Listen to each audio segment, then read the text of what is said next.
Have you ever felt like everything went wrong, that you failed so deeply that maybe God had given up on you? Have you ever looked around and seen nothing but sand, silence, and regret? Moses knew that kind of desert well, not just the physical one, but the one that grows inside the soul. Almost 40 years had passed since he fled, long enough for the world to forget him.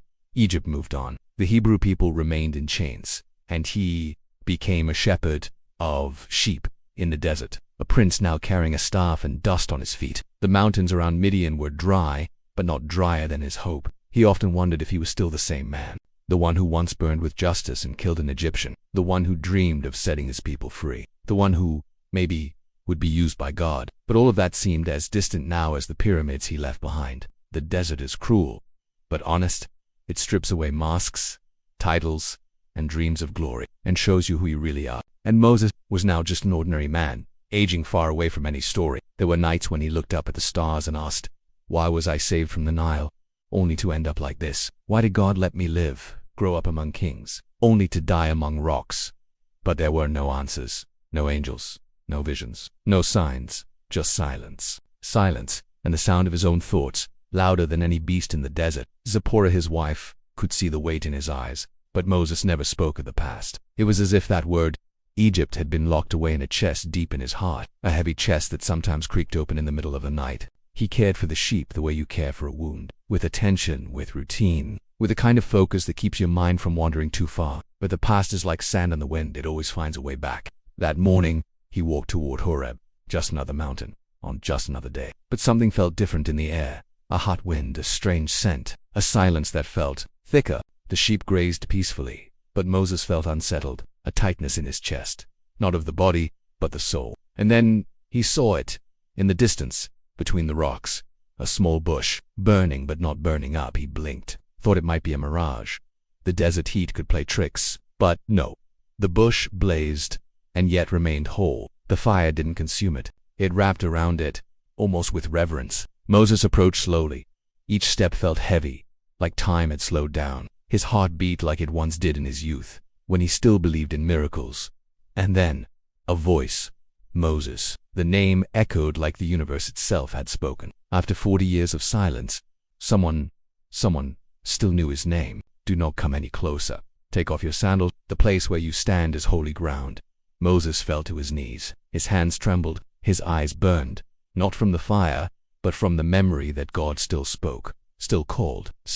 That burning bush was more than a miracle. It was an invitation, a whisper from heaven. Not every failure is final.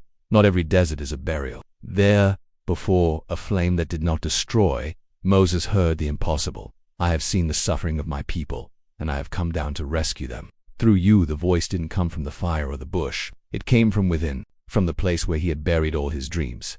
And now, someone was digging them up one by one.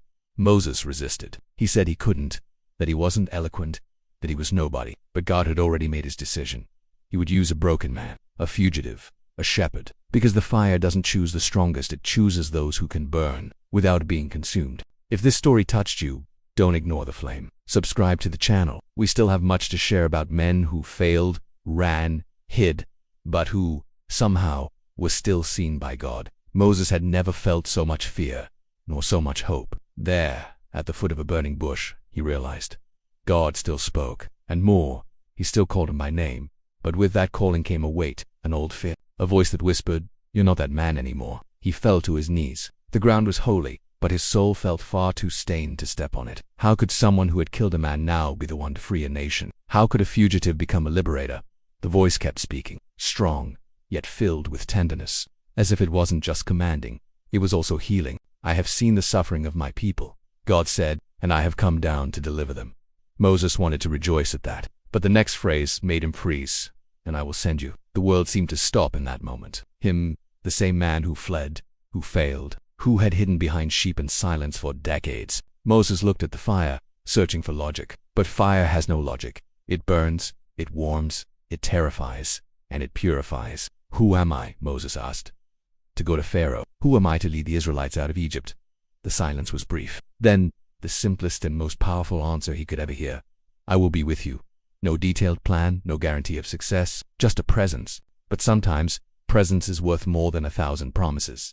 Still, Moses resisted. "They'll ask me who sent me. What should I say?" God's answer sliced through the air like a blade. I am who I am. Tell him I am has sent you. Moses felt his legs weaken, his chest tighten. The past screamed inside him. You failed. But God wasn't talking about the past. He was speaking to the now. The years in the desert had been long, yes, but they weren't punishment. They were preparation. Every silence, every tear, every doubt now made sense. The God who saved him in the basket, the God who spared him in the wilderness, the God who lit the fire, was the same one now rekindling hope. But the human heart is stubborn, and Moses still bore wounds. They won't believe me, he insisted. God didn't argue. He responded with signs. He told him to throw his staff on the ground. It became a serpent. He told him to place his hand on his chest. It came out leprous, and then healed. Signs, proofs. But more than that, reminders that the impossible always begins with obedience.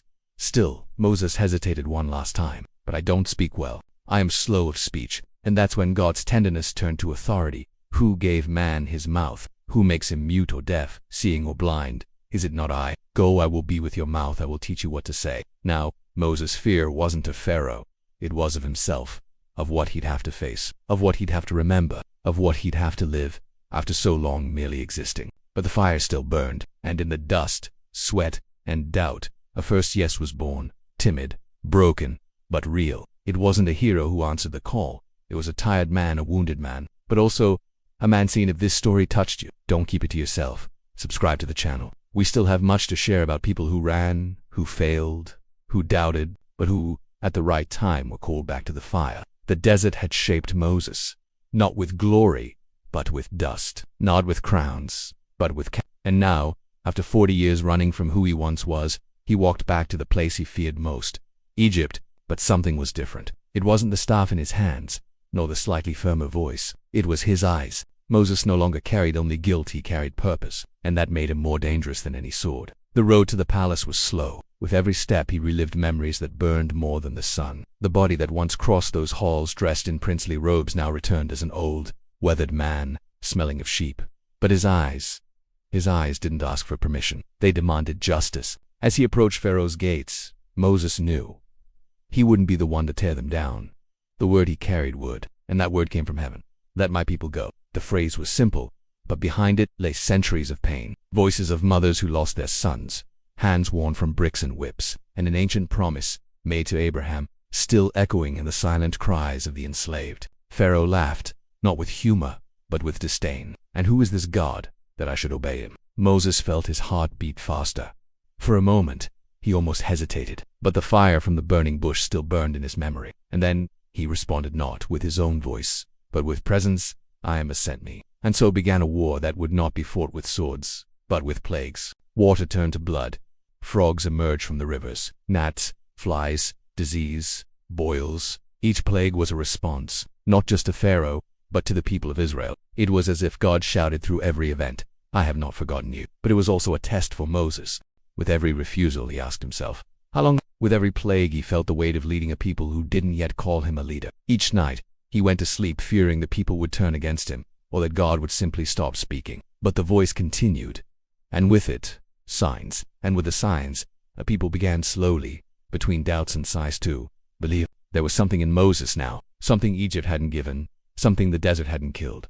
Faith, not unshakable faith, but real faith, born from pain, forged in silence, a faith that trembled, but remained. One morning, after the 9th plague, Moses once again climbed the steps to Pharaoh's throne. This time, he wasn't there to plead, he was there to announce. At midnight, there will be great wailing. The firstborn of every household will die.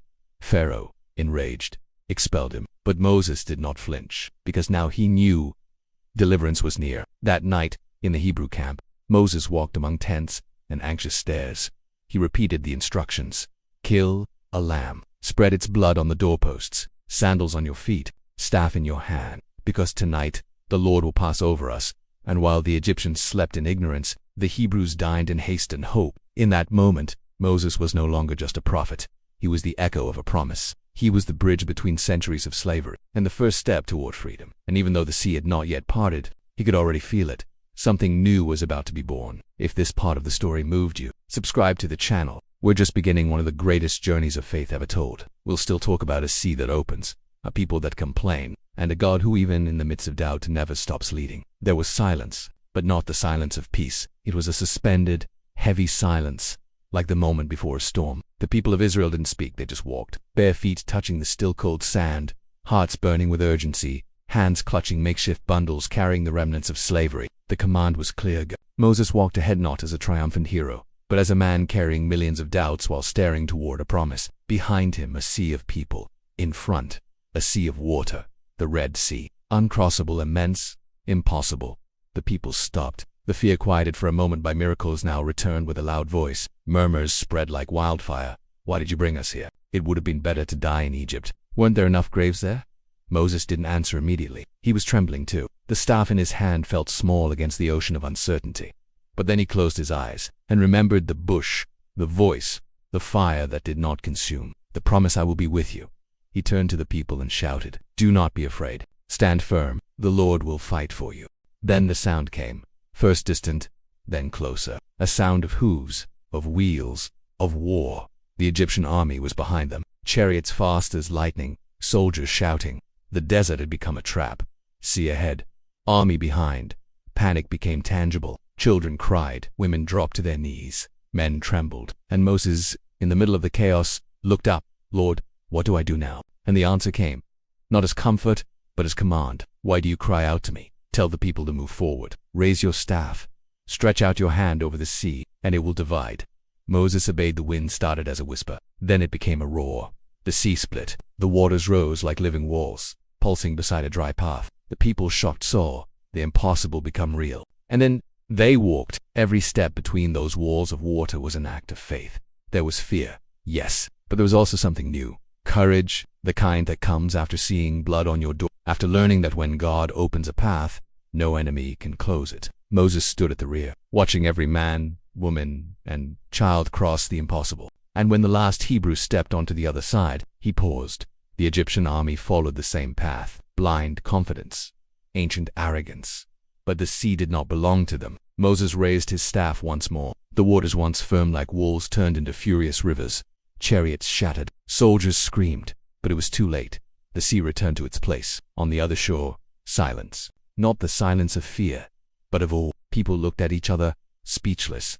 Mothers clutched their children. Men dropped to their knees on the wet sand, and Moses wept. Not out of sorrow, but something deeper.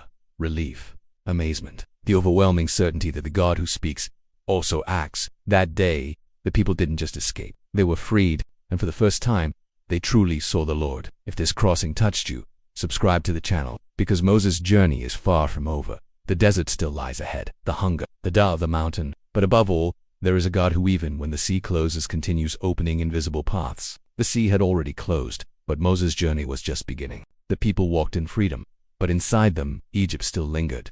A slavery not broken by chains, but by faith. The desert was now the new stage. Days of unbearable heat, nights cold as steel sand that burned the feet and tested the soul. Moses looked back and saw the crowd, thousands of men, women, and children, all waiting for direction, all waiting for him. But deep down, he was also waiting for something greater, to hear God, to understand the next step. There were days when the people murmured loudly, "We are thirsty, it would have been better to die in Egypt than here." And each complaint cut Moses like a blade. He wondered if he was truly prepared for this, if maybe God had chosen the wrong man. But then, he remembered the burning bush, the night of the lamb, the waters that parted, and he chose to keep going, even while trembling inside. At the foot of Mount Sinai, Moses felt something different. It was as if the heavens were waiting. A heavy cloud hovered over the summit. Lightning split the sky. The people stepped back in fear, but Moses stepped forward. Each step up the mountain felt like an invitation, or a challenge. And then he heard, "Come up." Moses' heart pounded. His hands trembled. Climbing that mountain wasn't easy, not just because of the height, but the weight of the calling. It was as if every stone whispered, "Are you ready to listen?" Up there, the wind blew fiercely, carrying the sensation that God himself was present, and he was. What Moses saw and heard that day cannot be described as ordinary. The mountain burned without being consumed. God's voice wasn't just thunder. It was a force that made every bone in his body vibrate. And then, God spoke. He spoke of a covenant, of a people who needed not just freedom, but direction. He gave laws that were more than rules. They were a new identity. "I am the Lord your God, who brought you out of Egypt. You shall have no other gods before me." Moses received the tablets of the covenant with trembling hands. He knew this wasn't just stone. It was the very heart of God written for us to bone. But beloved people, when he descended, he found chaos. In fear and absence, the people had built a golden calf. They had traded presents for an image, traded the living God for something they could touch. Moses' heart broke. What God had spoken on the mountaintop was now being trampled in the sand. In an act of fury and sorrow, he shattered the tablets. But even in the midst of failure, God didn't give up on his people, or on Moses. Later, Moses would return to the mountain. He would once again listen, ask, intercede. And one of the boldest prayers in history came from his lips. If your presence doesn't go with us, do not send us from here. He didn't just want promises. He wanted presence. And God answered. He showed his glory, even if only in part, as if saying, "It's not about who you are, Moses.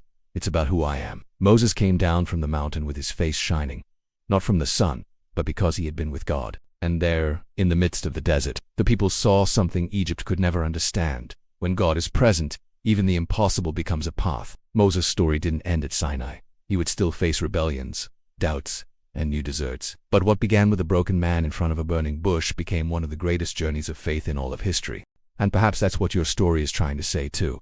The same God who spoke to Moses still speaks to you. He still parts seas, still writes new tablets, still turns the desert into a road. If this story touched your heart, subscribe to the channel. Here we continue telling stories of men who failed, cried, and hid, but who were still seen and called by God.